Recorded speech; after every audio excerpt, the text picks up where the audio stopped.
আপনারা জানেন যে আল্লাহ রাসূল বলেছেন পৃথিবীর মধ্যে সবচেয়ে উৎকৃষ্ট জায়গার নাম হলো মসজিদ, আর সবচেয়ে নিকৃষ্ট জায়গার নাম হলো বাজার। হলো নিকৃষ্ট জায়গা।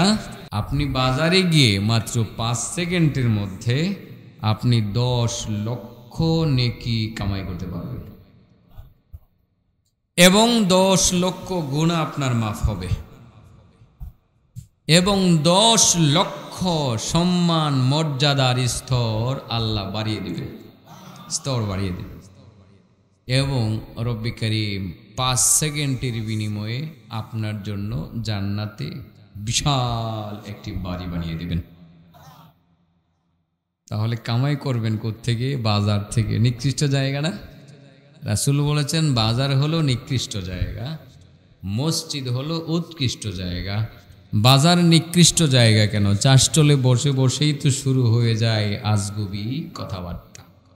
সেখানে বসে যত সব বাজে আলোচনা, অন্যের সমালোচনা, অন্যের দুষ্ত্রুটি খুঁজে বেড়ানো, বলে বেড়ানো, যেগুলো মানুষের সমস্ত আমল এবং অর্জনকে ধ্বংস করে দেয়।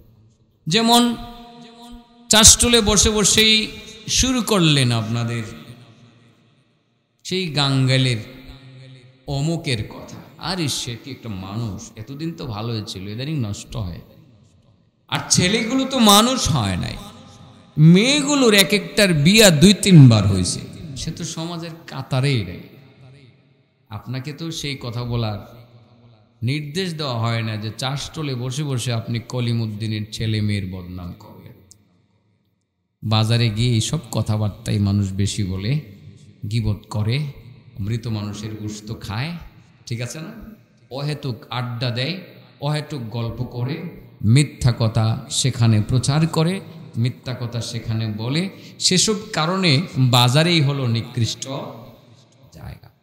আপনি সেই নিকৃষ্ট জায়গা থেকে আপনি 10 লক্ষ নেকি 5 সেকেন্ডে কামাই করবেন, 10 লক্ষ গুনাহ মাফের ব্যবস্থা করবেন এবং 10 লক্ষ মর্যাদার স্তর বাড়াবেন এবং জান্নাতে নিজের জন্য একটা বিল্ডিং এর ব্যবস্থা করবেন। কি করে সম্ভব?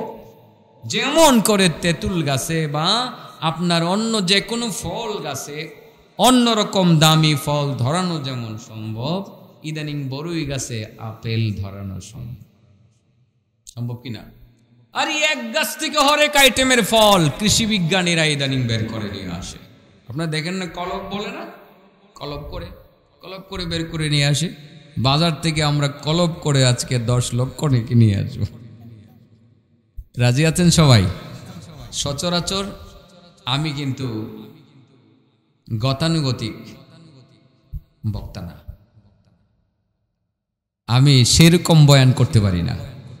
একটা কথা বলছি, শুধু এটাই বলবো, আপনারা সবাই কি 10 লক্ষ নেকি বাজারে গিয়ে কামাই করতে প্রস্তুত আছেন? সকালবেলা ঘুম থেকে উঠি বাজারে রওনা দেবেন, মসজিদে না গিয়ে? বিষয়টা এরকম হবে নাকি যে ঘুম থেকে জেগে আপনি বাজারে রওনা দেবেন, আগে বাজারে যাই নামাজ পড়ি? বিষয়টা যাতে এরকম না হয় মাথায় রাখবেন। বাজার খারাপ কেন? অনেক কারণ। 1 নাম্বার হলো বাজার মানুষকে আল্লাহ থেকে দূরে রাখে। বাজারে গিয়ে যখন দেখেন শুধু বাজার আর বাজার, শুধু এটা সেটা কিনতে মনে চায়, আরো কিনতে মনে চায়, টাকা থাকলে আরো কিনতাম। এবার বাজারে গিয়ে দেখলেন এটা পছন্দ হয়েছে, কিনতে পারলেন না, আপনি চিন্তা করলেন টাকা যে কোনো মূল্যে কামাই করতে হবে, প্রয়োজনে পকেট মারতে হবে, চুরি করে হলে এই জিনিসটা কিনতে হবে। আর যদি আপনার চুরি করার সাহস না থাকে, ডাকাতি করতে চুরি করার সাহস না হলে তো ডাকাতিও করতে পারবেন না, আপনি সুদের উপরে টাকা লাগাইবেন। এই চিন্তা করবেন যে না, বাজারের ওই জিনিসটা আমাকে কিনতেই হবে, ঠিক আছে না? এক দৃষ্টিকোণ থেকে আপনার খারাপ। সেখানে গেলে হারামের দিকে মানুষের মন বেশি ধাবিত হয়। এই জিনিসটা আমার লাগবে, পছন্দ হয়েছে, নিতে হবে। কিভাবে এত টাকা পাইবেন? সুদের ব্যবসা। আমি সুদ সম্পর্কে আজকে বলবো না, আমার মনে হয় আপনাদের এলাকাতে সুদের কারবারই নেই, সেই কারণে সুদ নিয়ে কথা বলবো না। মনে হয় গ্রামটা অনেক সুন্দর। আমি যে রাস্তা দিয়ে আসছি আমার মনে হয়েছিল জঙ্গলে ঢুকতেছি। এই রাস্তা দিয়ে মাহফিলে ঢুকার পরে মনে হয়েছে একদম ধানমন্ডি শহরের মতো, ঢাকা ধানমন্ডির মতো এলাকায় চলে আসে। আসলে খুব ভালো লাগে, মাঠটাও সুন্দর, এলাকাটা একদম খোলামেলা, খুব সুন্দর। আমার মনটা জোরে গেছে। এর আগে খালি রাগ করতেছি, আমার আমিনুল ভাই বন্ধু মানুষ, উনি আমার এই কোন জায়গায় নিয়ে আসতেছে, আমি জঙ্গলের ভিতর দিয়ে মনে হয় আসলাম, রাস্তা দিয়ে গাড়ি ভাইসা যা। এখন খুব ভালো লাগতেছে, মনে হইতেছে আপনাদের এলাকার মানুষ সভ্য ভদ্র, হালাল খান হারাম খান না, সুদের প্রবণতাটা আপনাদের মধ্যে নাই, এই জন্য সুদ নিয়ে কথা বলতে চাই না। সেকেন্ড, বাজার খারাপ আরো কি কারণে? আরেকটা কারণ হলো ওই যে চাষটলে বসে বসে মানুষের গীবত করা। গীবত করলে মনে রাখবেন আমল বরবাদ হয়ে যায়। আল্লাহ রাসূল বলেন, লা ইয়াদখুলুল জান্নাতা কাত্তাত। কাত্তাত যে গীবত করে, নামাজ পড়ে গীবত করে, রোজা রাখে গীবত করে, হজ করে গীবত করে, নামাজও বাদ, হজও বাদ, যাকাতও বাদ, তার নামাজও বাদ, তার অন্যান্য আমল সব বাদ, গীবত করার অপরাধে তাকে জাহান্নামে যেতে হবে। গীবত করন না ছেড়ে দেওয়ান। গীবত মানে কি? মানুষের দোষ বলা, তার অগোচরে তার অন্যায়টা, তার দোষটা বলা। দোষটা আছে তারপরেও বলা, দোষ থাকলেও আপনি দোষ বলতে পারবেন না তার অগোচরে, কারণ সে শুনলে রাগ করতে পারে, কষ্ট পেতে পারে, আপনি সেটা বলবেন না। যদি বলতে চান সামনাসামনি বলবেন, তাকে শুধরানোর উদ্দেশ্যে, ভাই তোমার এই দোষটা আছে, মনে কিছু নিও না ভাই, তোমাকে শুধরানোর উদ্দেশ্যে ছোট ভাই হিসাবে বলে দিলাম, সেটা গীবত হবে না। কিন্তু অগোচরে বললে কি হবে? গীবত হবে। একটি কথা মনে রাখতে হবে, যেই এলাকার মানুষ গীবত করে, সে এলাকার মানুষের দোয়া, একজনের কারণে অন্যদের দোয়াও কবুল হয় না। কোত্থেকে কই যেতেছি গা বাবা? তেঁতুল গাছ থেকে আঙ্গুর, বাজার থেকে 10 লক্ষ নেকি, মন থাকবে তো? 10 লক্ষ গুনামাফ, 10 লক্ষ মর্যাদা বৃদ্ধি, জান্নাতে একটা বাড়ি। কোত্থেকে? আগামীকাল সকাল থেকে আনার ব্যবস্থা করবো বাবা, একটা টাকাও লাগতো না। আপনি ভাবতে পারেন জান্নাতের বাড়িও নিয়ে আসবেন, 10 লক্ষ নেকিও নিয়ে আসবেন, 10 লক্ষ গুনাহ মাফ করে আসবেন, 10 লক্ষ মর্যাদাও বৃদ্ধি করে আসবেন, আপনি মনে হয় টাকা লাগবে না।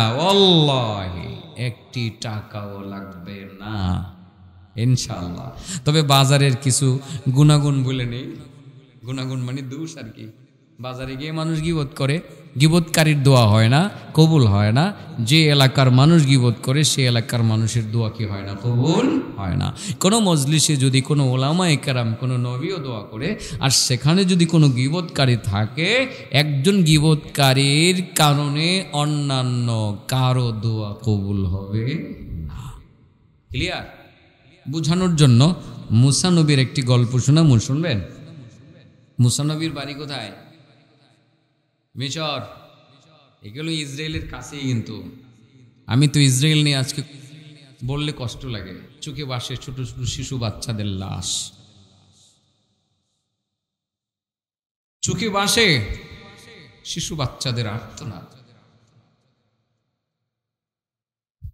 বাচ্চারা কাঁদে।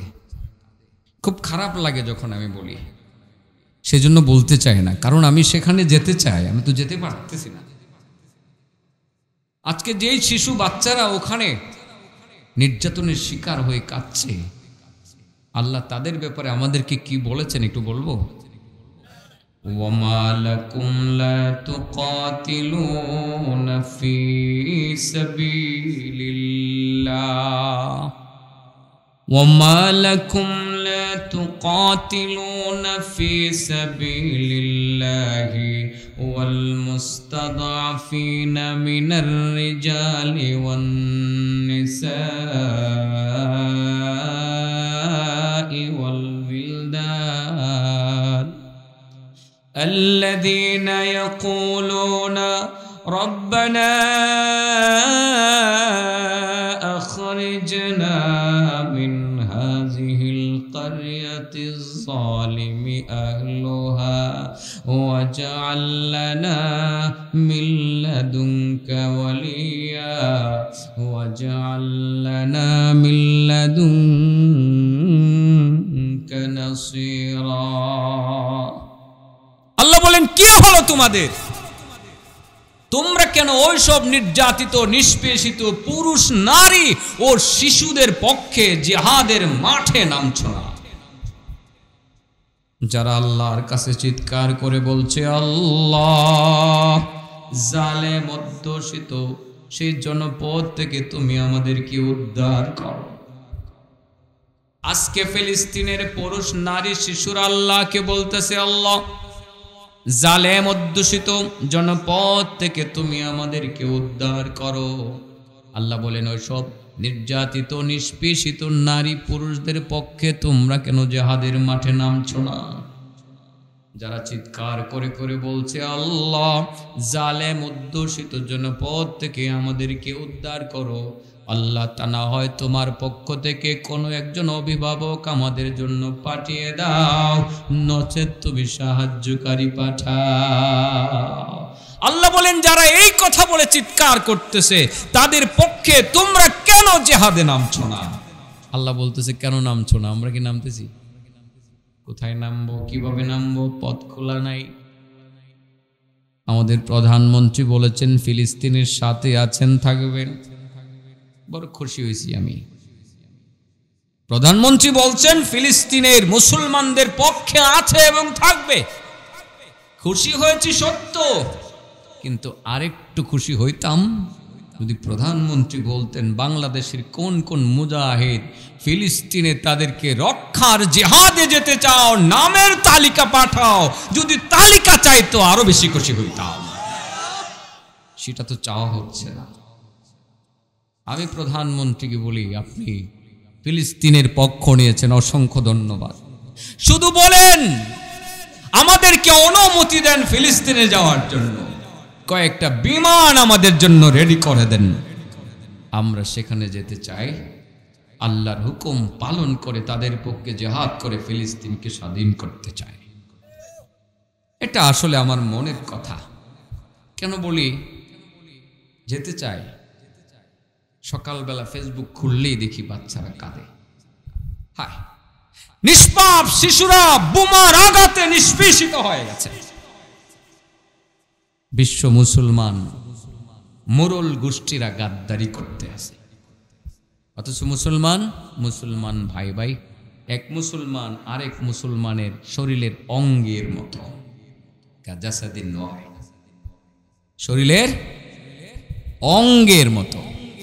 এক অঙ্গ আঘাত লাগলে অন্য অঙ্গে সে আঘাতটা অনুভব করে। ঠিকই তো দূর থেকে অনুভব করতেছি আমরা, কিন্তু এমনও শক্তিশালী মুসলমান পৃথিবীতে আছে যারা ইচ্ছা করলে ফিলিস্তিনকে মুহূর্তের মধ্যে মেসাকার করে দিতে পারে। তারা কিন্তু আজকে নিজেদের গদি রক্ষা করার জন্য তারা আজকে মুখ খুলে কথা বলছে না।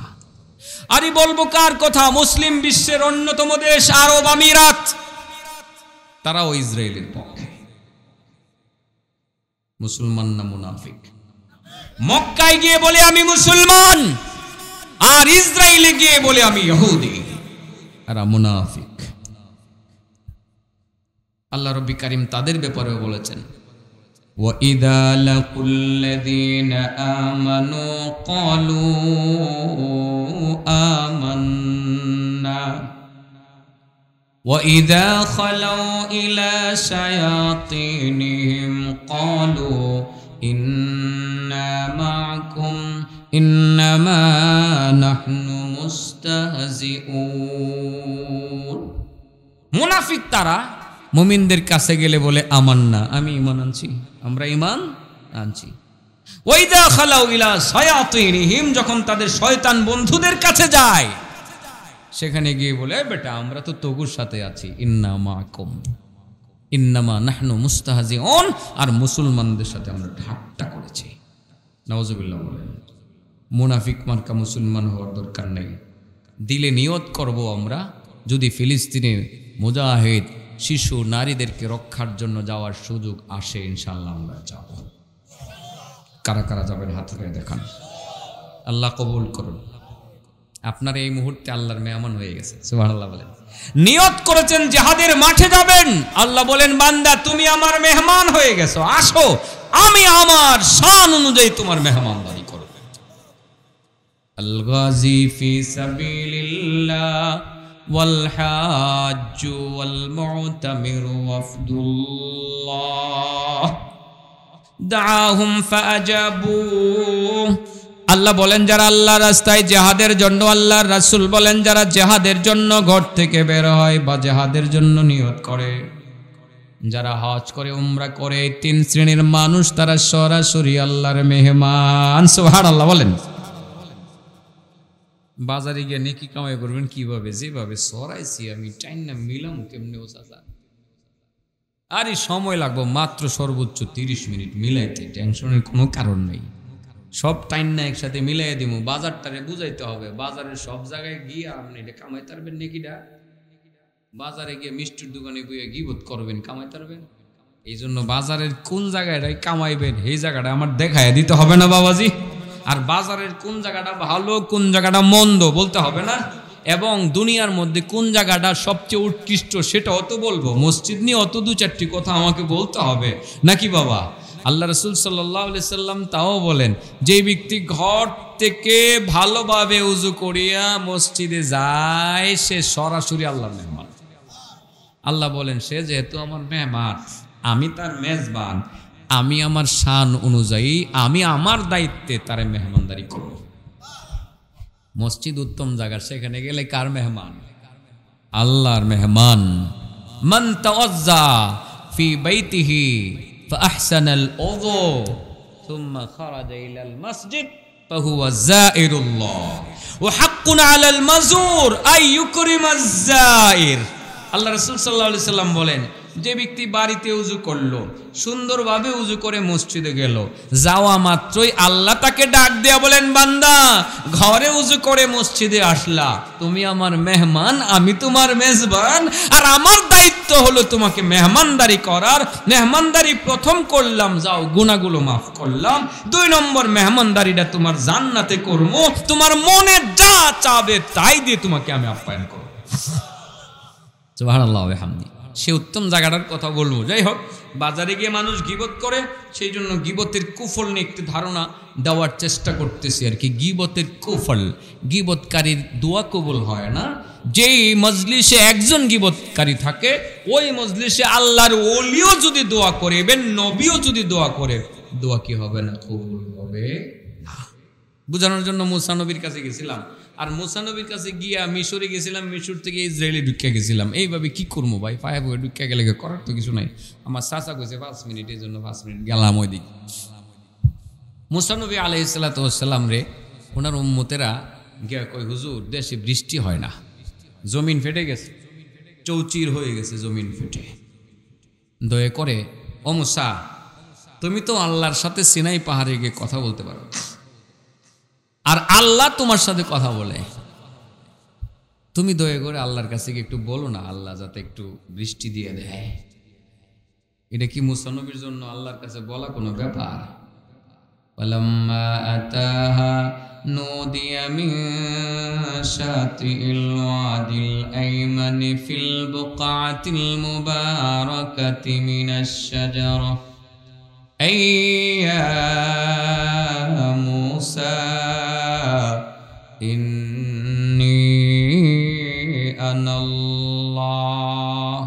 ইন্নী আনাল্লাহু রাব্বুল আলামিন।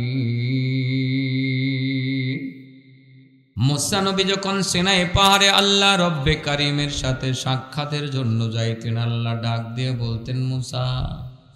ওই গাছের কাছে যাওয়ার পরে আল্লাহ ডাক দিয়ে বলতেন, মুসা আমি আল্লাহ রব্বে কারীম তোমাকে ডাকতেছি। মুসা নবী সিনাই পাহাড়ে যেতে পারতেন, আল্লাহর সাথে কথা বলতে পারতেন। মুসা নবীর উম্মত সবাই মুসা নবীর কাছে বললেন, ও আল্লাহর নবী মুসা, বৃষ্টি নাই, অনাবৃষ্টির কারণে জমিনগুলো ফেটে চৌচির হয়ে গেছে, এলাকার ফসলগুলো নষ্ট হইতেছে, দয়া করে তুমি আল্লাহর কাছে একটু দোয়া করো, আল্লাহ যাতে আমাদেরকে রহমতের বৃষ্টি দেয়। মুসা নবী কয়, দোয়াটা শুধু আমি একা করব না, চলো তোমরাও আমার সাথে চলো, সিনাই পাহাড়ের কাছে গিয়ে আমরা সবাই মিলে আল্লাহর কাছে দোয়া করব। মুসা নবী উম্মত সকলকে নিয়ে সিনাই পাহাড়ের কাছে গিয়ে আল্লাহর সাথে কথা বললেন, মুনাজাত করলেন, আল্লাহ অনাবৃষ্টির কারণে ফসল নষ্ট হয়ে যাইতেছে, তুমি বৃষ্টি দাও। এলাকার লোকজন মনে করলো তাহলে তো বৃষ্টি এসে যাবে, যার যার মতো বাড়িতে চলে গেলেন, মগার বৃষ্টি আসলো না। একদিন চলে গেল, বৃষ্টি বৃষ্টি হলো না, 2 দিন চলে গেল বৃষ্টি হলো না, 3 দিন চলে গেল বৃষ্টি হলো না। এবার লোকজন কয় ঘটনা কি রে, মুসা নবীর দোয়া তো কবুল হইল না, তাহলে কি মুসা নবীর সাথে আল্লাহর সম্পর্কটা খারাপ হয়ে গেছে নাকি? মুসা নবীর কাছে গিয়ে বলে, ও মুসা, তোমার আল্লাহ তোমাকে ছেড়ে দিল নাকি? মুসা নবী বড় লজ্জায় পড়ে গেলেন, চিন্তা করলেন এবার সিনাই পাহাড়ে গিয়ে আল্লাহর সাথে কথা বলবেন, আল্লাহকে বলবেন, মাবুদ তুমি বৃষ্টি দিলা না, আমার মান সম্মান সব নষ্ট হয়ে গেল। রব্বে কারিমের দরবারে মুসা নবী অত্যন্ত কাকুতি মিনতির সহিত বললেন, আল্লাহ আমি তোমার নবী, তুমি আমাকে সিনাই পাহাড়ে দাওয়াত করে এনে মায়াবী কণ্ঠে মধুর কণ্ঠে কথা বলো, আমি তোমার সাথে কথা বলি। ওগো আল্লাহ তুমি আমার কথা শুনো, আমার আবেদন রক্ষা করো, সেটাই তো মানুষের বিশ্বাস।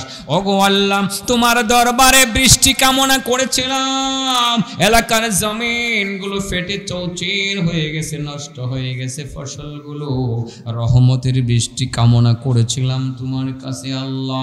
আমার উম্মতগুলোকে সঙ্গে করে নিয়ে দুহাত তুলে তোমার দরবারে মুনাজাত করেছিলাম, আল্লাহ তুমি দোয়া কবুল করলা না, কেন করলা না মাবুদ? কারণটা যদি তুমি বলতা।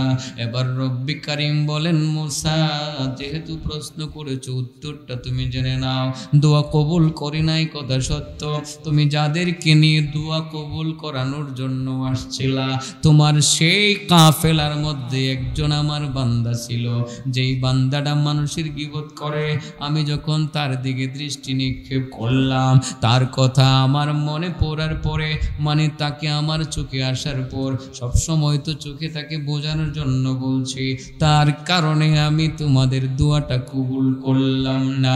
মুসা নবী অনেক রাগী মানুষ, আল্লাহ ওই পাপিষ্ট বান্দাটা কে, তোমার বান্দাটা কে, তার একটু চিনাইয়া দাও, আল্লাহ আমি তার সাইজ করে ফেলবো।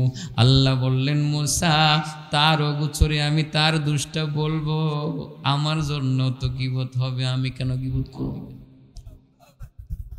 বুঝতে পারছেন? মুসা আমি নাম বলতাম না, নাম বললে তো গীবত হয়ে যাবো, কি হয়ে যাবো গা? আমার গীবত হয়ে যাবো গা, আমি তো গীবত করি না, তুমি আমার গীবতকারী বানাইতা। হ্যাঁ নাম বলে নাই, কি বলে নাই?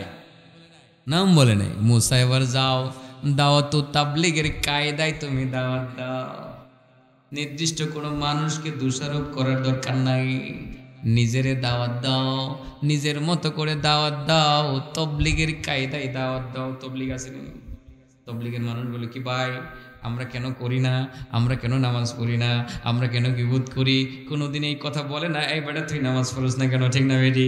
সব সময় বলে আমাদের নামাজ পড়া উচিত, আমাদের হারাম ছাড়া উচিত, আমাদের সত্য বলা উচিত, আমরা এটা করব, আমরা সেটা করব, কিন্তু তুই এটা কর, তুমি এটা করো, সেটা কিন্তু তবলীগি বলে না, ঠিক না বেটি? তবলীগের নিয়ম হলো নির্দেশ না দিয়ে নির্দেশটা ইলতিফাতের মতো দেওয়া। ইলতিফাত করা, ইলতিফাতের কয়েকটি প্রকার আছে, এটা বালাগাতের বিষয়টা আপনারা বুঝবেন না আর কি। কোরআনে যেরকম আছে দেখেন, একজন দাওয়াত তাবলীগের মেহনতের সাথে কিভাবে দাওয়াত দিছিলেন, ইলতিফাতের মাধ্যমে একটু বলেই দেই। ওমালি আলা আবুদুল্লাযী ফাতারানি ওয়া ইলাইহি তুরজাউন আ'আত্তাখিযু মিন দুনিহি আলিহা إن يردني الرحمن بضر لا تغن عني شفاعتهم شيئا ولا ينقذون إني إذا لفي ضلال মুবিন। ঠিক আছে, ভুল করছি না তো? আল্লাহ জানে বলেছি কিনা, একটু সন্দেহ লাগছে। ওমা আলিয়া দাওয়াত তাবলীগের সিস্টেমটা বলে দিতাম তো, খালি বার্তা আছে 12 ঘুরে 11 আমি আপনাকে 10 লক্ষ নেকির ব্যবস্থা করে দিয়েছেন, টেনশন করি না। বার্তা আছে, আমি কি করতাম কই? এটা হলো 3 জন নবী আল্লাহ পাঠাইছে। প্রথম 2 জন পাঠাইছিল দাওয়াতের কাজ করার জন্য, একজনের নাম সাদেক আর একজনের নাম সুদুক, ইনতাকিয়া নগরীতে। সাদেক সুদুক যখন আসছে এলাকার লোকজন মানে না, পরে আল্লাহ কয় ফাআজ্জাজনা বিসালিসিন, আমি 3য় নম্বর আরেকজন নবী পাঠাইলাম, তার নাম সালুম। বলেন সাদেক নবীর নাম, জীবনে শুনছেন? সুদুক নবীর নাম, সালুম নবীর নাম রাখবেন, ছেলের নাম সালুম রাখবেন, সালুম, সাদেক, সুদুক রাখবেন। এই তিনজন নবীকে যখন পাঠাইছিলেন তাকিয়া নগরীর লোকজন কয় মাইরালাম ওইরে, তোরা যদি এই কাম থেকে না ফিরোস, খালি আল্লাহর দিকে দাওয়াত দেস, ফাতর দেস, ইচ্ছালামু লানারজুমান্নাকুম ওয়ালা ইয়ামাসসান্নাকুম মিন্না আযাবুন আলীম, শক্ত আযাব দিমু তোদেরকে। তিনজন নবী দাওয়াত দিতেছে, এলাকার মানুষ মানে না, মানে না, মানে না। এই তিনজন নবীকে সহযোগিতা করার জন্য নুসরতে আসছে আরেকজন কাঠ মিস্ত্রি, তার নাম হাবিব। তার নাম কি? হাবিব। وجاء من أقصى المدينة رجل يسعى قال يا قوم اتبعوا المرسلين اتبعوا من لا يسألكم أجرا وهم مهتدون। শহরের প্রান্ত থেকে নুসরত করার জন্য হাবিব নামে একজন কাঠ মিস্ত্রি এসে গেল। এসে বলল, ও আমার এলাকার লোকজন, এই যে তিনজন নবী, তোমরা তাদের দাওয়াত মানো, তাদের কথা মানো, তাদের অনুসরণ করো। কেন করবা না? তারা তো তোমাদের কাছে দাওয়াতের বিনিময়ে কোনো টাকা পয়সা চায় না, তারা শুধু দিনের দাওয়াত দেয়। তারা তোমাদের কাছে মাল্লা ইয়াসআলুকুম আজারা, তারা টাকা চায় না, তারা দাওয়াত দেয়, টাকা চায় না। তবলিগের সাথীরা দাওয়াত দেয়, টাকা চায় না, কিন্তু কাঠমোল্লা বক্তারা দাওয়াত দেয়, মোটা অঙ্কের টাকা চায়। কাঠমোল্লা যদি ইসলাম প্রচারের বিনিময়ে মোটা অঙ্কের টাকা চায়, এটি কি মোল্লা? কাঠমোল্লা। কি লজ্জা লাগে নাকি মিয়া বলতে? হ্যাঁ, লজ্জার কি আছে? এটি আস্তে কাঠমোল্লা। দাওয়াতের বিনিময়ে টাকা চাওয়ার নির্দেশনা নাই। এই তিনজন নবীর অনুসরণ করো। কাঠমিস্ত্রি এসে বলতেছে নুসরত করতে গিয়ে, তারা তোমাদের কাছে টাকা চায় না, তো তারা হেদায়েত প্রাপ্ত। এই কথা বললা এলাকার লোকজনরা নিজে দাওয়াত দেওয়া শুরু করছে। ওমা আলী আল্লাহ আবুদু, আরে কি হয়েছে রে আমার, আমি কেন আল্লাহর ইবাদত করি না? অথচ বলার কথা ছিল, তোরা কেন আল্লাহর ইবাদত করিস না? কি বলছে? আমি কেন আল্লাহর ইবাদত করি না? যে আল্লাহ আমাকে পয়দা করছে, সে আল্লাহর কাছে আমি সহ তোমাদের সকলকে ফিরে যেতে হবে। দাওয়াতের সিস্টেম বুঝেননি? হ্যাঁ, এক লোক মসজিদে আইছে, নামাজে দাঁড়াইছে, নামাজ হয় না। এই বেটা নামাজ ফরজ করে বেটা, বেটা নামাজ ফরজ করে, বেটা নামাজ হয় না, বেটা নামাজ ফরজ করে। হে কি আইবে কোনোদিন? হ্যাঁ, দাওয়াতের সিস্টেম বলতে, ভাই সুন্দর একটু নামাজ পড়ছো ভাই, আইসো, আমিও নামাজ পড়তাম, আমার নামাজে ভুল হইতো, তোমারও যদি ভুল হইব, আইসো আমরা হুজুরের লগে কথা বললে শিক্ষা নিয়ে মনে ভাই। হ্যাঁ, আইসো, কি সুন্দর, প্রথম আইসা এত সুন্দর নামাজ পড়লা। এভাবে বললে সে কি আপনার ফিজ ছাড়বো আর কোনোদিন? 400 লোক আপনার লোকে শাখাইবো। আর যদি কোনো বেড়ে নামাজ হয় না, মসজিদে আইলি করে বেড়া, হে কি আর জিন্দগিতে আইবো? যে আগে গেছিলাম না হেঁটে বেলা আছেন, যাওয়ার পরে কিছু মানুষের কারণে মসজিদে যেতে মন চায় না। দাওয়াতের সিস্টেমে দাওয়াত দিতে হবে। বুঝাইতে পারছি কথাটা? ইলতিফাত, এটা আমাদের বালাগাতের একটা গুরুত্বপূর্ণ সাপ্তাহ, ইলতিফাত বলে এটি। যাই হোক, আল্লাহ মুসা নবীকে বললেন, মুসা ইলতিফাতের মাধ্যমে দাওয়াত দাও, খালি ডাইরেক্ট দোষ দিও না, কিছু নিজের মধ্যে রাখা ঘুরাইয়া গাড়ায় একটা কথা কও, দেখবা ঠিক হয়ে যাইব। দাওয়াতটা ব্যাপকভাবে দিয়ে দাও। মুসা নবীকে ঠিক হইতো দিমু। হাবিব বিন নাজ্জার তো এইভাবেই দিছিলেন। আর এভাবে দাওয়াত দেওয়ার কারণে কি হয়েছিল, রেজাল্টটা একটু বললেই দেই, না বললে আপনার আর কিছু বাকি থেকে যাবো গা। হাবিব বিন নাজ্জার যখন দাওয়াত দেওয়া শুরু করলো, তিনজন নবীরও তারা পিটাইলো, হাবিব বিন নাজ্জারকেও পিটাইলো। দাওয়াতের কাজে সাহায্য সহযোগিতা করছেন, ধর্ম প্রচারের কাজে সহযোগিতা করছেন। এই হাবিবকেও, হাবিব নামের মিস্ত্রিকেও পিটাইলো, তিনজন নবীরেও মারলো, এই লোকটারেও মারলো। আল্লাহ রব্বি করিম সেই লোকটারে ব্যাপারে কি বলছেন জানেন? قيل ادخل الجنة قيل ادخل الجنة قال يا ليت قومي يعلمون بما غفر لي ربي وجعلني من المكرمين। আল্লাহর পক্ষ থেকে বলা হলো, ও হাবিব, দিনের কাজে সহযোগিতা করতে গিয়ে তুমি মারা গেছো, আর দেরি করার দরকার নাই, দুনিয়া থেকে তুমি জান্নাতে ঢুকে যাও। সুবহানাল্লাহ বলেন। আল্লাহ জিবরাইলকে বলছিলেন, জিবরাইল, আমার জান্নাতের একটা অংশ হাবিবের কাছে নিয়ে হাজির করো, হাবিব যাতে এক্ষণে জান্নাতে ঢুকে। হাবিব তখন বলছিলেন, ইয়া লাইতা কওমি আলামুন, হায় আফসোস, দ্বীনের কাজে সাহায্য করতে করতে আমি মারা গেলাম। আল্লাহ যে আমারে কত কত নিয়ামত দিছেন, আমার কওম যদি সেটা জানতো, আমার আল্লাহ যে আমারে মাফ করে দিছে, সম্মানের কত উচ্চতর জায়গাতে আমার আল্লাহ জায়গা করে দিয়েছেন, হায় আফসোস আমার কওম যদি জানতো। এই জন্য দাওয়াত দিতে দিতে মরে যাবেন গা বাবা, আল্লাহ জান্নাতে উঁচা জায়গা দেবে। সুবহানাল্লাহ বলেন।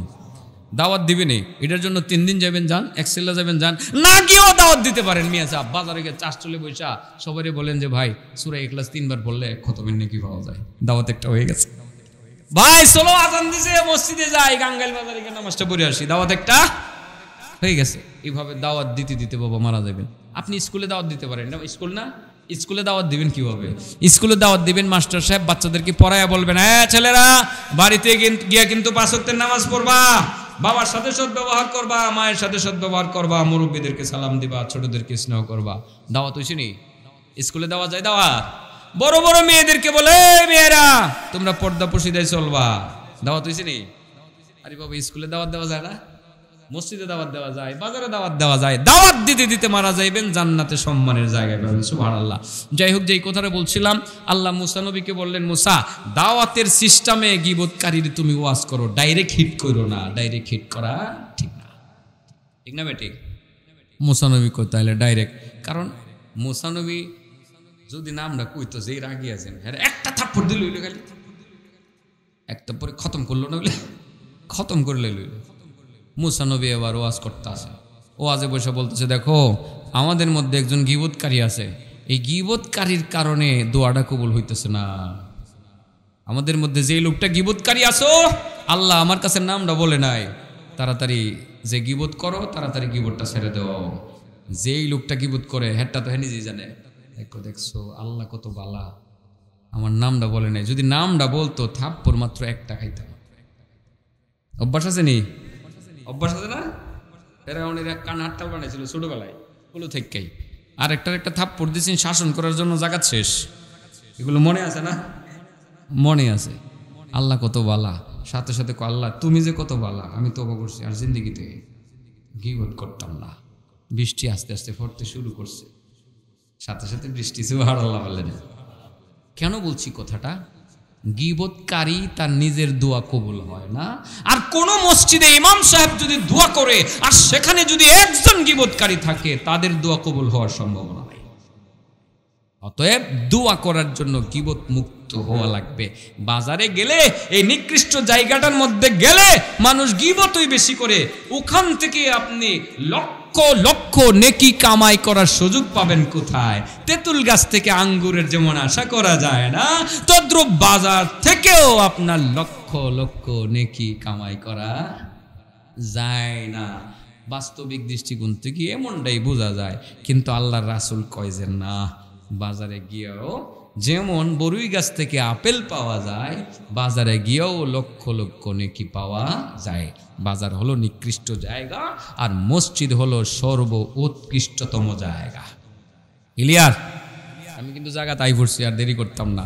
বাবা ওয়াজটা বুঝলেই তো চলে, ঘন্টার ঘন্টা তো ওয়াজ করার দরকার নেই। দরকার আছে? দরকার নেই।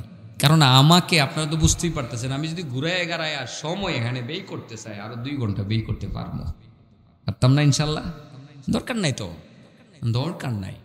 আমাকেও যেতে হবে অনেক দূরে, এখান থেকে 3.5 ঘন্টার বেশি লাগবে আমার বাসায় যেতে।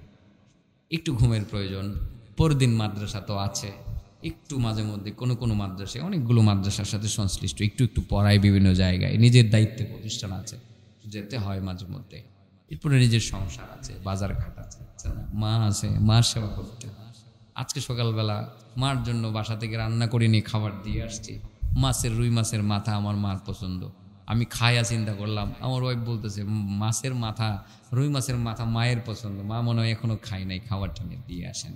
মার জন্য মাছের মাথাটা বেগে নিয়েছি, নিয়ে মায়ের বাসায় গেছি, সেখানে বলছি মা এই মাছের মাথা তোমার পছন্দ, খাই না। মা খুশি হয়েছে, সেটাও তো আমার কাজ না?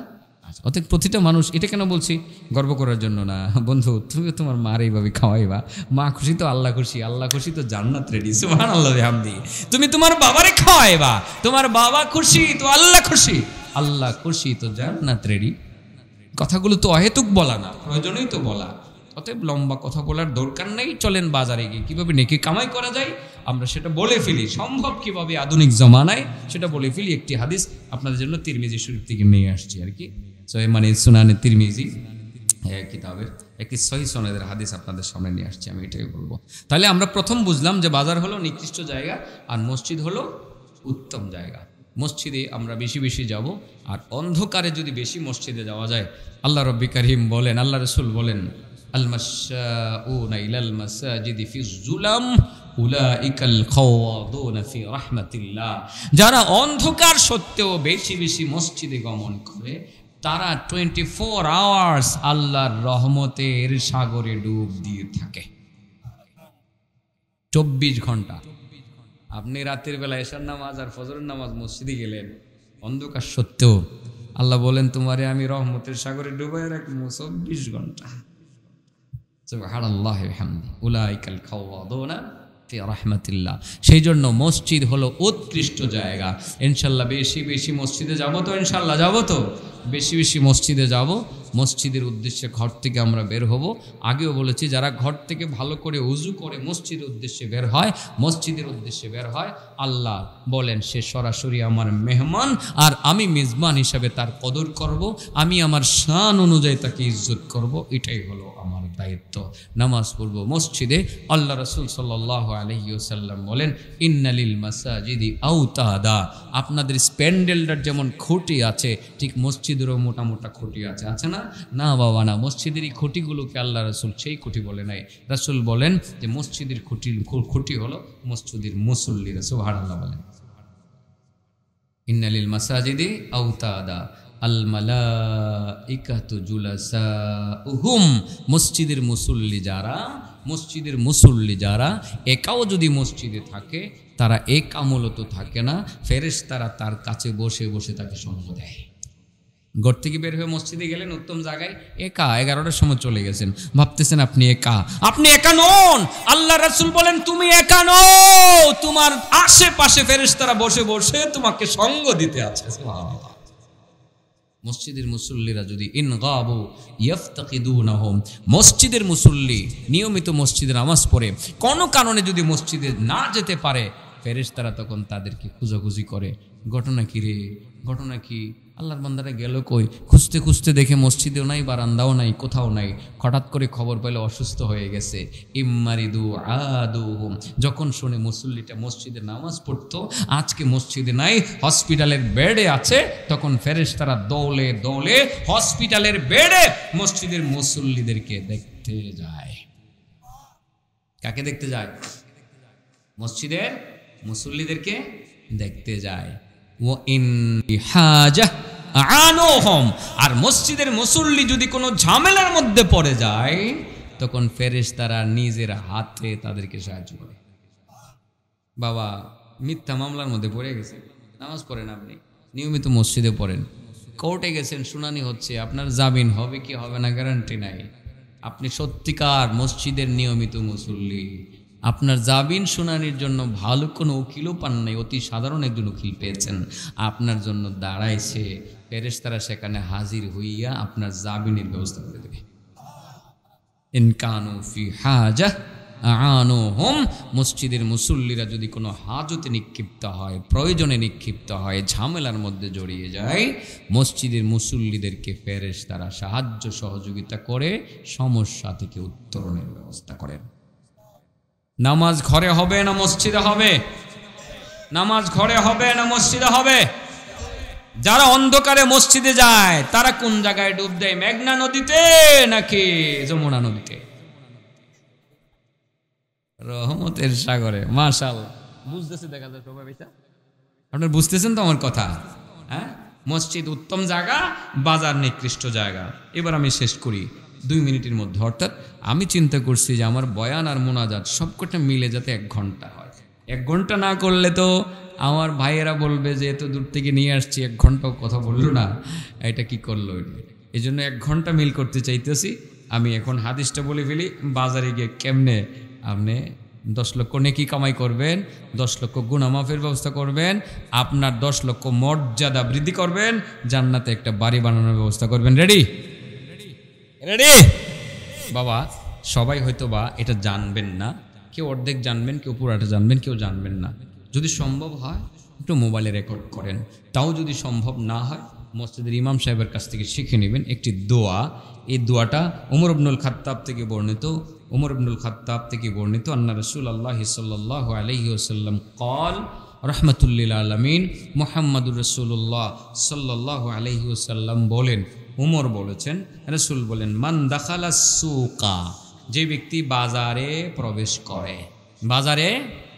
করে, ফাকালা, অতঃপর বলে, লা ইলাহা ইল্লাল্লাহু ওয়াহদাহু লা শারীকা লাহু লাহুল মুলকু ওয়া লাহুল হামদু ইউহয়ি ওয়া ইউমীতু। পারবেন তো আপনারা? হ্যাঁ, বিয়াদি ওয়া হুয়া হাইয়ুন লা ইয়ামুতু বিয়াদিহিল খায়র ওয়া হুয়া আলা কুল্লি শাইইন কাদির। আমার সাথে পড়েন, লা ইলাহা ইল্লাল্লাহ ওয়াহদাহু লা শারীকা লাহু লাহুল মুলকু ওয়া লাহুল হামদু ইউহয়ি ওয়া ইউমীতু ওয়া হুয়া হাইয়ুন লা ইয়ামুতু বিয়াদিহিল খায়র ওয়া হুয়া আলা কুল্লি শাইইন কাদির। আল্লাহর রাসূল বলেন, যে ব্যক্তি বাজারে ঢোকার পর এই দোয়াটা পড়বে, বাজারে ঢোকার পর এই দোয়াটা পড়বে, কি হবে? কাতাবাল্লাহু লাহু আলফা আলফি হাসানা, আল্লাহ তার জন্য 10 লক্ষ নেকি নগদে তার আমলনামায় জমা করে দেবেন। ও মাহা আনহু আলফা আলফি সাইয়্যা, আল্লাহ তার 10 লক্ষ গুনাহ মিটাইয়া দিবেন। ও রাফা লাহু আলফা আলফি দারাজা, আল্লাহ তার 10 লক্ষ মর্যাদা বৃদ্ধি করে দেবেন। ও বানাল্লাহু লাহু বাইতান ফিল জান্নাহ, আল্লাহ জান্নাতে তার জন্য একটা বাড়ি বানায়া দিবেন। বাজারে গিয়েও নিজের বাড়ি জান্নাতে বানানো যায়। বাবা, একটি মাহফিল থেকে একটি আমল একজন বক্তার কাছ থেকে নিয়ে যান, আমার মনে হয় মাহফিল সার্থক। বুঝাইতে পারছি কথাটা? বুঝাইতে পারছি? আমার কথা কি আপনারা বুঝেছেন? ইনশাল্লাহ আমল করব তো? করব। মসজিদে অন্ধকারে গেলে কোন জায়গায় ডুব দেওয়া যায়? উৎকৃষ্ট জায়গা কোনটা? মসজিদ। নিকৃষ্ট জায়গা কোনটা? বাজার। সেই জায়গা থেকেও 10 লক্ষ নেকি কামাই করা যায়, 10 লক্ষ গুনাহ মাফের ব্যবস্থা করা যায়, 10 লক্ষ মর্যাদা বৃদ্ধি করা যায়, জান্নাতে একটি বাড়ি বানানোর ব্যবস্থা করা যায়। যারা শিখেন নাই শিখে নেবেন, যারা জানেন আলহামদুলিল্লাহ, জানেন না শিখে নেবেন, ইমাম সাহেবের কাছ থেকে শিখে নেবেন, মহল্লার হুজুরের কাছ থেকে শিখে নেবেন, মক্তবের শিক্ষকের কাছ থেকে শিখে নেবেন। তা না হয় মোবাইলে সার্চ দিয়ে সেটা বের করবেন, বের করে শিখবেন। আধুনিক যুগ, অনেক কিছু খুঁজে পাওয়া যায়। আল্লাহ রাব্বুল কারীম আমাদেরকে যে কথাগুলো এই কাট করে টুকটুক করে কথাগুলো আমি বলেছি বোঝানোর উদ্দেশ্যে, আল্লাহ আমাদের সকলকে বুঝে শুনে আমল করার তৌফিক দান করুন। ও আখির দাওয়ানা আলহামদুলিল্লাহ রাব্বিল আলামিন। উঠছেন কেন? দোয়া তো হবে। দোয়া হবে না? দোয়া হবে। আর তো কেউ বয়ান করবেন না মনে হয় না? আমিনি ভাই কই? হ্যাঁ, দুরূদ শরীফ পড়ি। আল্লাহুম্মা সাল্লি আলা মুহাম্মাদ ওয়া আলা আলি মুহাম্মাদ কামা সাল্লাইতা আলা ইব্রাহিম ওয়া আলা আলি ইব্রাহিম ইন্নাকা হামিদুম মাজিদ। اللهم بارك على محمد وعلى آل محمد كما باركت على إبراهيم وعلى آل إبراهيم إنك حميد مجيد. ربنا ظلمنا أنفسنا وإن لم تغفر لنا وترحمنا لنكونن من الخاسرين. ربنا آتنا في الدنيا حسنة وفي الآخرة حسنة وقنا عذاب النار ربنا اغفر لنا ولإخواننا الذين سبقونا بالإيمان ولا تجعل في قلوبنا غلا للذين آمنوا ربنا إنك رؤوف رحيم رب ارحمهما كما ربياني صغيرا رب ارحمهما كما ربياني صغيرا اللهم إنك عفو كريم تحب العفو فاعف عنا يا كريم اللهم يا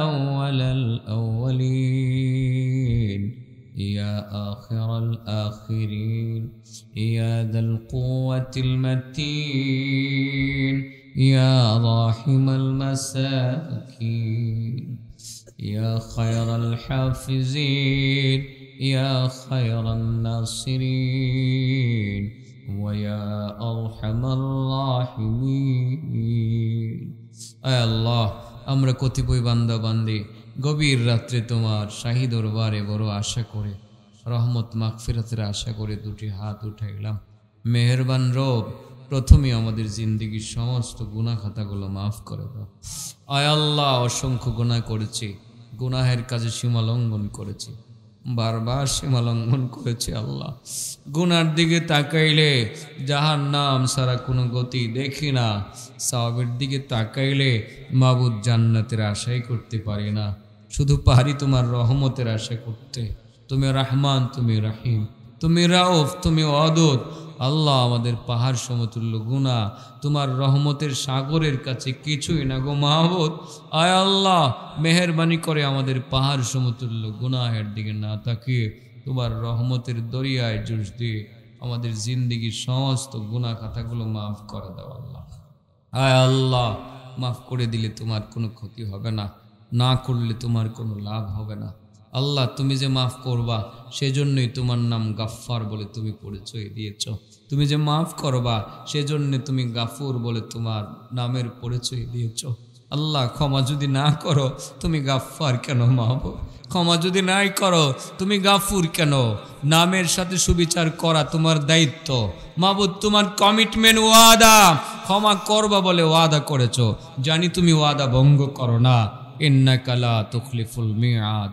আয় আল্লাহ মেহেরবানি করে আমাদের জিন্দিগির গুনাহগুলো মাফ করে দাও আয় আল্লাহ আত্মীয় স্বজন যারা কবরবাসী হয়ে গেছেন প্রিয়জন কাছের মানুষ যারা মাটির নিচে এতিম হয়ে শুয়ে আছেন আল্লাহ বিশেষ করে অত্র অঞ্চলের যত মুর্দেগান মাটির নিচে শুয়ে আছেন আল্লাহ আল্লাহ সবাইকে মাফ করে দিও তাদের কবরকে তুমি জান্নাতের বাগান বানাইয়া দিও আমরা যারা বেঁচে আছি আমাদেরকে হায়াতে তয়্যিবা ঈমানি জিন্দেগি দান করো আয় আল্লাহ যে টুকটাক কয়েকটা আমলের কথা বলেছি আমলগুলো দৈনন্দিন জীবনে বাস্তবায়ন করার তৌফিক আমাদেরকে দিও আয় আল্লাহ সারা পৃথিবীর মুসলমানদের হিফাজত করো বিশেষ করে ফিলিস্তিনের মুসলমানদেরকে হিফাজত ছোট্ট শিশু বাচ্চাদের আর্তনাদ সকালবেলায় মাবুদ শুনতে পায় মাবুদ কত মানুষের লাশ দেখতে হয় ওগো মাবুদ আয় আল্লাহ কত পরীক্ষা আমাদের কাছ থেকে নেবা মাবুদ তুমি আয় আল্লাহ ইমানের পরীক্ষায় তো ফেল করব আয় আল্লাহ তোমার দয়া হয় না মাবুদ আয় আল্লাহ তুমি রহমান নামের পরিচয় দাও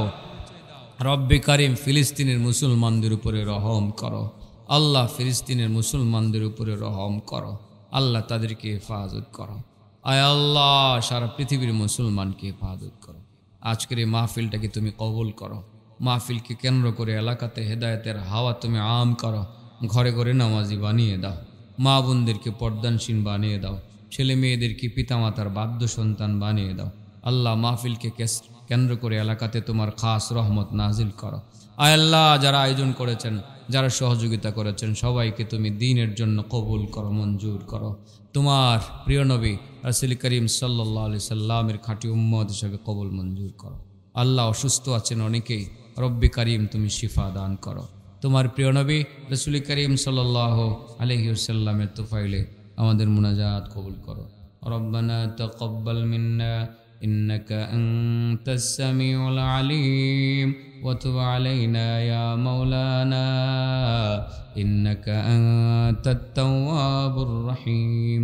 সুবহান রাব্বিকা রাব্বিল ইজ্জাতি আম্মা ইয়াসিফুন ওয়া সালামুন আলাল মুরসালিন ওয়ালহামদুলিল্লাহি রাব্বিল আলামিন। আসসালামু আলাইকুম।